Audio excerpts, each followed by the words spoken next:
Baik, selamat pagi. Hari ini kita akan membahas mengenai prosedur dasar pembayaran internasional di dalam mata kuliah Ekonomi Manajerial, di mana masih bersama saya Niko Benjamin. Em, Topik yang akan kita bagikan pada pagi hari ini yaitu kita akan melihat seberapa jauh prosedur dasar pembayaran internasional ini tentu dalam kegiatan perekonomian kita selama ini. Langsung saja untuk mempersingkat materi, ada 3 unsur dalam transaksi barang dan jasa. Yang pertama itu terjadinya perjanjian, yang kedua terjadinya penyerahan barang atau terlaksananya jasa, yang ketiga terjadinya pembayaran. Nah, maksudnya apa sih terjadinya perjanjian? Tentu dalam suatu transaksi barang dan jasa diperlukan adanya perjanjian baik itu tertulis maupun yang tidak tertulis. Tentu hal ini akan mengikat kedua belah pihak yang bertujuan sebagai dasar komitmen dari transaksi tersebut. Yang kedua, pasti adanya penyerahan barang atau terlaksananya jasa. Kalau kita sudah buat perjanjian, tentu akan ada pelaksanaan daripada transaksi tersebut, baik itu penyerahan barang atau terlaksananya jasa. Yang ketiga, terjadinya pembayaran. Pembayaran sudah pasti, tapi ada juga pembayaran dilakukan menggunakan dua hal, yaitu bisa menggunakan tunai, yang kedua bisa menggunakan via transfer bank gitu. Nah, tergantung daripada komitmen yang ada. Berikutnya, perbedaan pembayaran dengan pembiayaan. Tentu rekan-rekan sudah tahu saat pelaksanaan transaksi pembayaran, yaitu pembayaran dilakukan pada saat penyerahan barang dan tidak ada lagi masalah pembiayaan transaksi.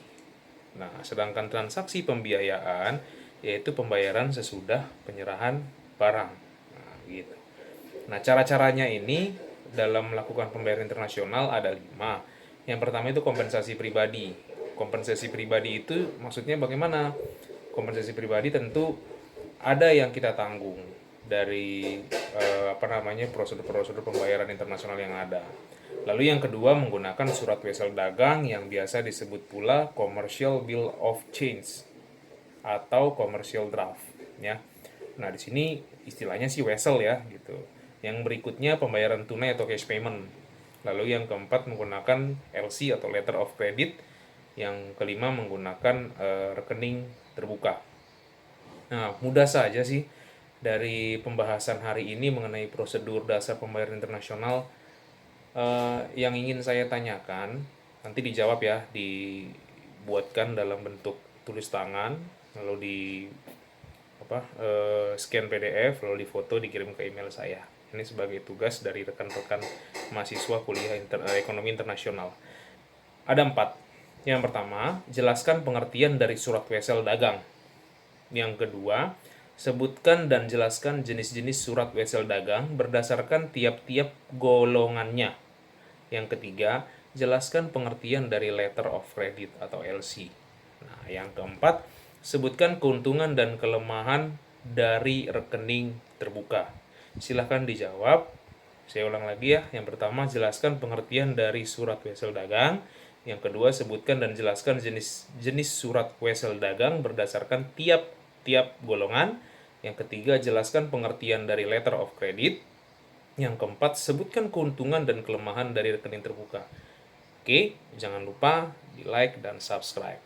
Terima kasih, selamat pagi.